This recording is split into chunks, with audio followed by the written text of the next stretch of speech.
ಸದ್ಯ ಮಕ್ಕಳು ಕಳೆದ ತಿಂಗಳು ದಸರಾ ಹಬ್ಬದ ರಜೆಯನ್ನು ಮುಗಿಸಿಕೊಂಡು ಈಗ ಖುಷಿಯಿಂದ ಶಾಲೆಗೆ ಹೋಗುತ್ತಿದ್ದಾರೆ.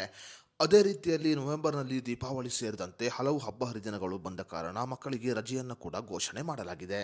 ಇನ್ನು ಈಗ ನವೆಂಬರ್ ತಿಂಗಳು ಕಳೆದಿದ್ದು ಡಿಸೆಂಬರ್ ತಿಂಗಳು ಇನ್ನೇನು ಆರಂಭ ಆಗಬೇಕಿದೆ. ಈ ನಡುವೆ ಶಾಲಾ ಕಾಲೇಜು ಮಕ್ಕಳಿಗೆ ಇನ್ನೊಂದು ಗುಡ್ ನ್ಯೂಸ್ ಬಂದಿದೆ ಅಂತ ಹೇಳಬಹುದು. ಹೌದು, ಡಿಸೆಂಬರ್ ತಿಂಗಳಲ್ಲಿ ಬರೋಬ್ಬರಿ 8 ದಿನಗಳ ಕಾಲ ಶಾಲಾ ಮತ್ತು ಕಾಲೇಜುಗಳಿಗೆ ರಜೆ ಇರಲಿದೆ. ಹಾಗಾದರೆ ಡಿಸೆಂಬರ್ ತಿಂಗಳಲ್ಲಿ ಏಕೆ ಶಾಲಾ ಕಾಲೇಜುಗಳಿಗೆ 8 ದಿನಗಳ ಕಾಲ ರಜೆ ಇರಲಿದೆ ಮತ್ತು ಏಕೆ ರಜೆ ಇರಲಿದೆ ಅನ್ನೋದರ ಬಗ್ಗೆ ಸಂಪೂರ್ಣ ಮಾಹಿತಿಯನ್ನು ಈ ವಿಡಿಯೋದಲ್ಲಿ ನಾವು ನಿಮಗೆ ತಿಳಿಸಿಕೊಡ್ತೀವಿ. ಅದಕ್ಕೂ ಮುನ್ನ ನೀವಿನ್ನೂ ವಿಡಿಯೋನ ಲೈಕ್ ಮಾಡಿಲ್ಲ ಅಂದರೆ ಈಗಲೇ ಲೈಕ್ ಮಾಡಿ ಮತ್ತು ನೀವು ಕೂಡ ಶಾಲಾ ಕಾಲೇಜು ವಿದ್ಯಾರ್ಥಿಗಳಾಗಿದ್ದರೆ ಈ ಮಾಹಿತಿಯನ್ನು ಎಲ್ಲರಿಗೂ ಶೇರ್ ಮಾಡಿ. ಸಾಮಾನ್ಯವಾಗಿ ಡಿಸೆಂಬರ್ ತಿಂಗಳಲ್ಲಿ ದೇಶದಲ್ಲಿ ಮಾತ್ರವಲ್ಲದೆ ವಿವಿಧ ದೇಶಗಳಲ್ಲಿ ಕ್ರಿಸ್ಮಸ್ ಹಬ್ಬವನ್ನು ಆಚರಣೆ ಮಾಡಲಾಗುತ್ತದೆ.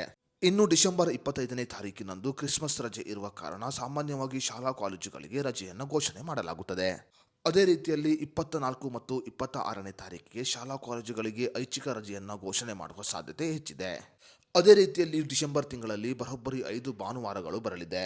3 ದಿನದ ಕ್ರಿಸ್ಮಸ್ ರಜೆ ಮತ್ತು 5 ದಿನಗಳ ಭಾನುವಾರ ಬಂದ ಕಾರಣ ಒಟ್ಟಾರೆಯಾಗಿ 8 ದಿನಗಳ ಕಾಲ ಮಕ್ಕಳಿಗೆ ಶಾಲಾ ಕಾಲೇಜುಗಳಿಗೆ ರಜೆ ಇರಲಿದೆ. ಡಿಸೆಂಬರ್ ತಿಂಗಳಲ್ಲಿ ಶಾಲಾ ಕಾಲೇಜುಗಳಿಗೆ